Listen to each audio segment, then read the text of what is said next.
요즘에 책을 읽다 보면 너무 재밌는 현상이 있는데, 제가 책을 크게는 두 종류를 읽어요. 하나는 독서 모임 때 쓸 책, 그거를 읽고, 하나는 제가 읽고 싶은 책, 왠지 연결되어서 읽어야 될 책, 이런 모임용 책을 읽다 보니까 연결되는 책이 있는 거예요. 그 단순하게 사는 연습이라는 그 관청의 책이 있어요.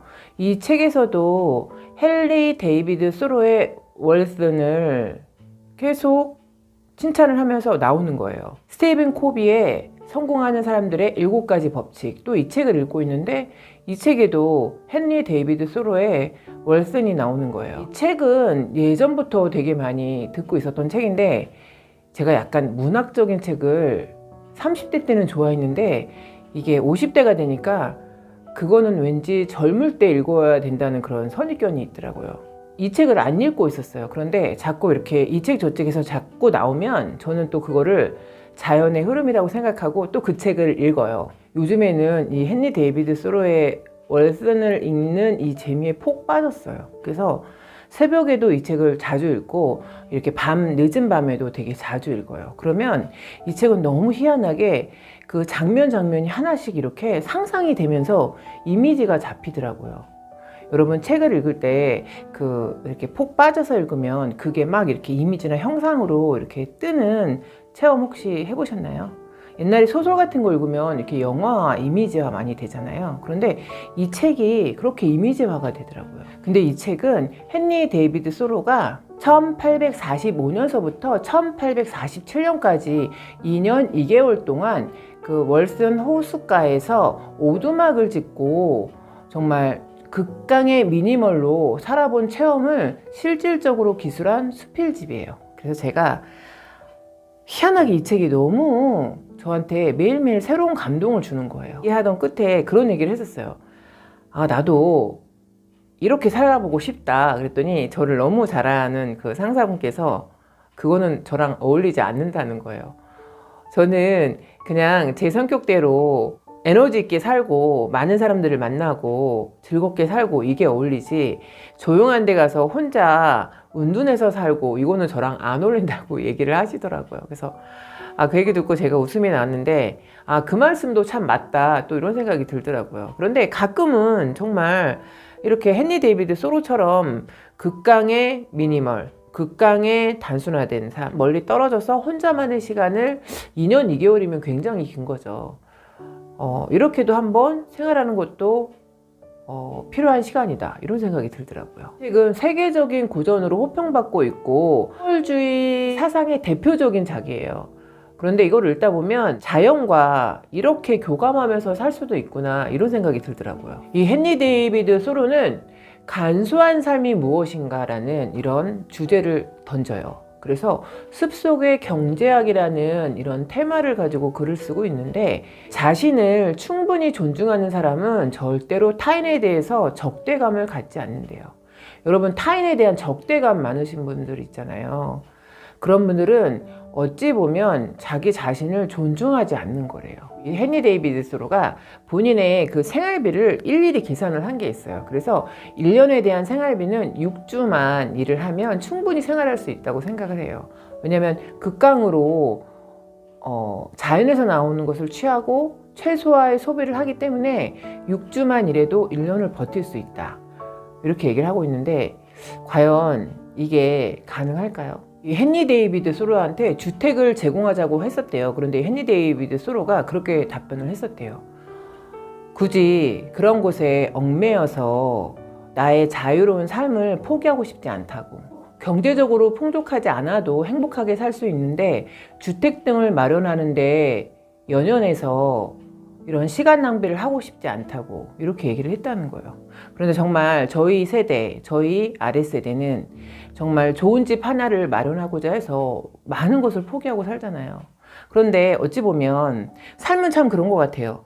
주택을 포기하면 좀 더 여유로운 생활을 할 수 있는 거고, 또 직장에서도 마찬가지로 안 되는 일을 포기하면 마음이 되게 가벼워질 수 있는 거죠. 나는 어디서 살았으며 무엇을 위해 살았는가, 이렇게 표현을 하고 있는데, 이 헨리 데이비드 소로가 쓴 문장을 하나 읽어드릴게요. 저는 이 문장을 보면서 또 다른 생각을 하게 됐는데, 나는 생을 깊게 살기를 인생의 모든 골수를 빼먹기를 원했으며 강인하고 엄격하게 살아 삶이 아닌 것을 모두 없기를 원했다. 이 표현 어떻게 생각하세요? 삶이 아닌 것을 모두 없기를 원했다. 여러분, 살면서 우리가 삶에서 인생에서 반드시 거쳐야 될 과정이 있고, 굳이 이렇게까지 하면서 피해가고 싶은 여정도 있잖아요. 강인하고 엄격하게 살고 계신가요? 이게 내 자신에 대해서 강인하고 엄격하게 산다. 이거 굉장히 어려운 문제죠. 간소화할 수 있는 거는 최대한 간소화하래요. 그래서 하루 3끼 먹을 필요 없다는 거예요. 하루 1끼 먹고 100가지 요리를 5가지로 줄여서 해라. 이렇게 얘기를 하더라고요. 나이를 먹어갈수록 많은 걸 버리고 있어요. 그리고 많은 걸 간소화하고 있고, 며칠 전에 지인하고 얘기를 했는데 그 지인이 그러시더라고요. 내가 어느 날 삶을 정리할 때 자식한테 민폐를 주면 안 되겠다는 생각이 들어서 지금 모든 거를 하나씩 버리면서 정리를 하고 계시다는 거예요. 그래서 그런 것도 너무 괜찮은 생각이시다. 굳이 나이를 먹을수록 많은 걸 취하시는 분들이 있잖아요. 남은 세대에게 많은 짐을 남겨주는 것 같아요. 그래서 저는 생명 연장 거부 신청도 해놨고, 저 장기 기증도 그렇게 신청을 해서 제가 그걸 한 다음에 아들한테 줬어요. 그러니까 저희 아들이 엄청 당황해 하더라고요.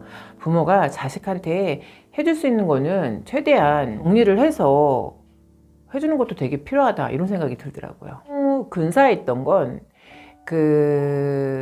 월슨의 호숫가에서 오두막을 짓고 살았어요. 그렇다고 뭐 사회 문명과 차단하고 산 건 아니에요. 많은 사람들이 갔었고, 또 책을 빌리러 마을에도 내려왔었고, 그래서 이 월슨 호숫가에 살면서 자연과 교감한 내용을 이 책엔 되게 디테일하게 써놨어요. 그래서 제가 이 책을 딱 읽고 막 그림이 그려지고 상상이 되는 거예요. 그래서 제가 여러분 챗 GPT 너무 잘 하시잖아요. 그래서 제가 AI 인공지능에 물어봐서 그림을 그려달라 그랬어요. 너무 궁금한 거예요. 그런 이미지가 과연 어떻게 형상이 될까.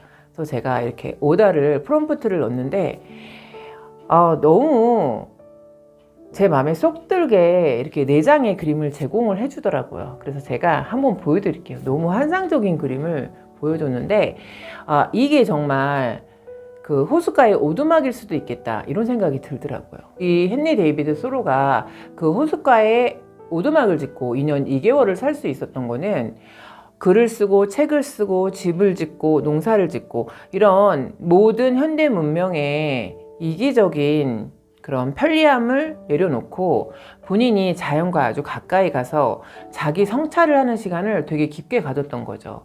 그랬기 때문에 이런 정말 세계적인 고전이 나올 수 있었던 게 아닌가, 그런 생각이 들더라고요. 여러분들도 가끔 보시면 유명하신 작가분들이나 이런 분들이 잠시 이렇게 좀 문명하고 떨어져서 이렇게 작가 활동, 글쓰기를 하고 오시는 분들도 굉장히 많이 있으시잖아요. 저는 그런 것도 되게 필요하다, 이런 생각이 들더라고요. 예전에 알렉산더 대왕이 원정을 나갈 때 기중품 보관 상자에 일리아드 책이 들어있었대요. 그런데 저는 이거를 보고서 저라면 만약에 한 권의 책을 가져가야 된다, 그러면 저는 이 헨리 데이비드 소로의 월슨을 가져갈 것 같아요. 왜냐면 머리가 너무 복잡하거나 생각에 잠길 때 이 책을 읽으면 뭐라 그럴까요? 되게 마음이 잔잔해지는 그런 느낌이 있어요. 그리고 정말 호숫가에 오두막이 이렇게 형상화되는 그런 희한한 체험을 하게 되더라고요. 이 헨리 데이비드 소로가 그렇게 얘기했어요. 이 월슨은 어느 대학의 도서관보다 훨씬 낫다. 내가 사색하고 내가 글을 쓰고 내가 책을 읽기에는 최상의 장소다, 이렇게 얘기를 했었어요. 여러분, 책을 읽기에 가장 좋은 장소가 어디세요? 저는 새벽에 일어나서 저는 탁자가 되게 큰 게 있어요. 그래서 탁자에서 저는 새벽에 독서하는 시간이 저한테는 너무 하루 중에 저에게 가장 큰 기쁨을 주는 시간이에요. 아마도 이 헨리 데이비드 소로는 월슨 호숫가에 그 오두막이 그에게 가장 많은 영감을 주는 장소가 아니었나 이런 생각이 들더라고요. 그래서 저도 저한테 영감을 주는 장소 이러면 아직은 뭐 직장에 매여 있고 그런 몸이니까 그렇게 특별한 어떤 아지트 이런 걸 갖는 건 되게 어렵죠. 그런데 저도 훗날은 정말 저만의 어떤 아지트를 갖고 나의 사색의 공간으로 쓰고 싶다. 뭐 이런 생각이 가끔 들 때가 있어요. 그러면 또 영락없이 저의 그 상사가 얘기했던 너랑은 안 어울려. 너는 그냥 지금처럼 많은 사람들과 어울리고 하호호 이렇게 웃고 다니는 너의 모습이 어울려. 이런 얘기가 생각이 또 나는 거죠. 하지만 또 한 부분에서는 사람은 누구나 양면성을 가지고 있고 또 이런 거를 다 누구나 추구하게 되죠. 월슨을 극찬한 특들이 자기계발서에 굉장히 많이 있어요. 맥스웰 몰츠의 성공의 법칙에도 보면 이 헨리 데이비드 소로의 월슨을 인용해서 글을 쓰고 있고, 관청에 단순하게 사는 연습, 이 책에서도 이 헨리 데이비드 소로의 월슨에 대해서 얘기하고 있어요. 스티븐 코비의 성공하는 사람들의 7가지 법칙, 여기에도 이 헨리 데이비드 소로의 월슨에 대해서 얘기하고 있는데, 어떻게 보면 이 자기계발과 이 헨리 데이비드 소로의 월슨, 이거는 뭐랄까요, 이 바쁜 생활과 바쁜 와중에도 이 명상적인 부분, 자기 성찰적인 부분을 놓치면 안 된다는 거를 얘기해 주고 있는 것 같아요. 책을 딱 읽으면서 어떤 생각이 들었냐면, 책은 정말 아침처럼 고요하다, 내지는 아침처럼 아름답다, 아침처럼 잔잔하다. 저는 이 책을 읽을 때마다 그런 생각이 들더라고요. 호숫가의 잔잔한 아침, 태양이 이렇게 딱 비치고 있는 월슨 호숫가의 그 오두막이 이렇게 형상화되더라고요. 여러분들도 한번 이걸 읽어보시고 상상을 하면서 읽으시면 그 명상과 같은 그런 고요함의 희열, 이런 걸 아마 느끼실 수가 있으실 것 같아요. 이 월슨은 이 작품으로 인해서 자연문학의 선구자가 된 것 같아요. 그런데 왜 이 책을 그렇게 극찬을 하나, 책을 읽어보시면 묘한 감동이 있다는 걸 아시게 될 것 같아요. 또 미니멀리즘과 환경주의, 이런 것도 생각하게 되는 거죠. 데이비드 소로는 시민 불복종 등 그런 사상에도 되게 많은 영향을 미친 사람이잖아요. 근데 저는 책을 읽으면 그런 생각을 하게 돼요. 지성으로 꽉 찬 사람들, 그리고 본인의 사상이 뚜렷한 사람들은 굳이 많은 거를 소유하려고 하지 않고 굳이 많은 거를 내세우려고 하지 않는 것 같아요. 이 책을 읽으면서도 사람들이 헨리 데이비드 소로의 월슨에 대해서 이렇게 열광을 하나, 이런 생각을 하게 됐고, 제가 이 책을 이번에 처음 읽었어요. 그래서 제가 이 책이 너무 감동이 돼서 같이 근무하는 팀장한테 물어봤어요. 근데 무슨 얘기를 하다가 나 요즘에 내가 어떤 책을 읽고 있는데 너무 감동이 된다. 읽어봤냐? 그랬더니 역시나 그 지적인 그 팀장은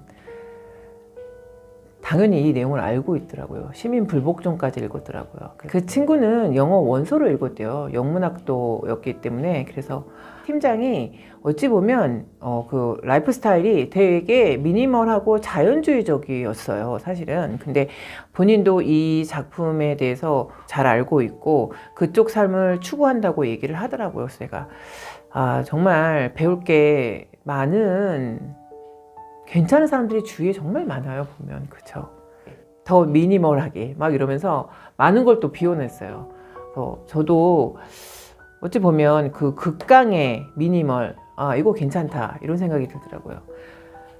제가 어느 독서 모임 하는 데를 잠깐 갔었어요. 그런데 이제 그분들이 저한테 질문을 하셨는데, 제가 책을 많이 갖고 있는지 아시더라고요. 그런데 저는 사실 예전에는 한 방이 완전히 책장으로 둘러싸였었어요. 근데 제가 어떤 우여곡절도 있었지만 제가 어떤 깨달음 뭐 이런 게 있어서 그 책을 작은 도서관에 다 기증을 했었어요. 그리고 지금은 저는 책은 정말 요만한 3단 책장에 요만한 책장 이상의 책을 소유하지 않아요. 다 사서 저는 책을 반드시 사서 읽거든요. 그래서 사서 읽은 다음에 그 책이 그 책 내용과 어울리는 분한테 선물을 해요. 그리고 제가 소장할 가치가 있는 책, 아주 극소수의 책만 가지고 있어요. 그래서 제가 이 유튜브를 찍고 여기다가 저장하는 이유도 사실 제가 소장용 빼고는 제가 소유하고 있지 않기 때문에 저만의 데이터를 정리하는 거예요, 어찌 보면. 그리고 이렇게 별 내용도 없는 거를 봐주시는 분들이 있다는 게 너무 감사하죠. 그래서 저희 중년에는 어찌 보면 되게 생각할 것도 많고 복잡한 일 되게 많잖아요. 그럴 때는 이 헨리 데이비드 소로의 월슨, 저는 소장용 가치가 분명히 있다고 생각하는 책이고, 그리고 제가 그 챗 GPT가 그려뒀던 그 그림, 상했던 그 그림보다 훨씬 챗 GPT가 훨씬 더 잘 그려주더라고요. 그래서 너무 정말 좋은 세상이다, 막 이런 생각이 들었습니다.